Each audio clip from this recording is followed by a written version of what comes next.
साथियों नमस्कार। आज हम एक बहुत ही गंभीर मुद्दे पर चर्चा करने चल रहे हैं।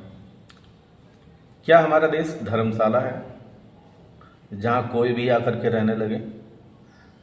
कभी पता चलता है बांग्लादेशी चले आ रहे हैं, कभी रोहिंग्या चले आ रहे हैं, कहीं म्यांमार के लोग चले आ रहे हैं, कभी पाकिस्तानी चले आ रहे हैं। मतलब जिसको जहां से जगह मिलती है दाएं बाएं से घुसकर इस देश के अंदर चला आता है। इस देश को धर्मशाला बना दिया गया है। आखिर इस देश में ऐसी कोई पॉलिसी क्यों नहीं है कि कोई भी इंट्रूडर यानी घुसपैठिया अगर यहाँ आ जाए तो जैसे अमेरिका, आपने देखा होगा ट्रम्प सरकार जब आई तो जितने अवैध रूप से रहने वाले भारतीय थे या मैक्सिकन थे या जो भी थे किसी भी देश के रहने वाले, चाहे वो कैनेडियन हो, मैक्सिकन हो, चाइनीज़ हो, इंडियन हो, पाकिस्तानी हो, उन सबको उन्होंने डिपोर्ट कर दिया, वहाँ से उठा उठा करके उनके देश में फेंक दिया। हमारे देश में ऐसा क्यों नहीं होता? हमारे देश को क्यों हमारे राजनेता धर्मशाला बनाने पर तुले हुए हैं?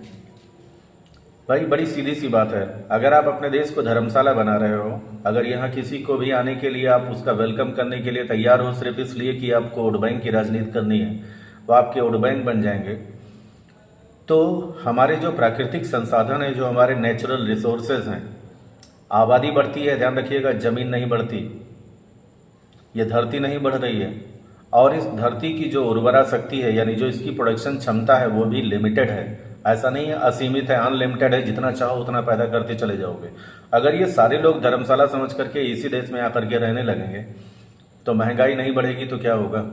महंगाई बढ़ेगी, खाद्यान्न महंगे होंगे, ज़मीन महंगे होंगे, सब्जी महंगी होगी, दाल चावल महंगा होगा, यहाँ तक कि जो लोगों की नॉर्मल लाइफ है उस पर भी उसका गहरा प्रभाव पड़ेगा। आपकी स्वास्थ्य सेवाएं प्रभावित होंगी, आपकी रेल सेवाएं प्रभावित होंगी, आपका ट्रांसपोर्टेशन अफेक्टेड होगा। लेकिन इस बात को कोई सरकार क्यों नहीं समझती? क्यों इस देश को धर्मशाला बनाने पर तुले हुए हैं? क्यों यहाँ जाति के नाम पर, धर्म के नाम पर इन सारी चीज़ों में घुसे रहते हैं और बांटते रहते हैं लोगों को आपस में?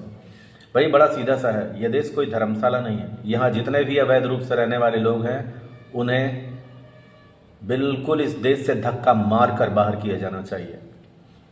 आप अमेरिका में जाकर के दिखा दो, आप ब्रिटेन में या फ्रांस में जाकर के दिखा दो, उसको छोड़ दो, आपके ठीक बगल पाकिस्तान और बांग्लादेश है, आप बिना वीजा पासपोर्ट के वहाँ घुस करके दिखा दो, पूरी ज़िंदगी सड़ जाओगे जेल में। यकीन मानिए कोई जमानत लेने वाला नहीं होगा, वहाँ कोई आपको सहयोग नहीं करेगा और फिर तो भूल जाओ वापस आने के लिए। लेकिन सिर्फ इंडिया ही ऐसा है जहां आ जाओ तो नेता पलक पावड़े बिछा करके आपका स्वागत करने के लिए तैयार हैं। आप उनके सगे संबंधी रिश्तेदार की तरह यहाँ रहो, लूटो खाओ, बम विस्फोट करो और फिर जब चाहो तब भाग जाओ। ये सिर्फ इंडिया में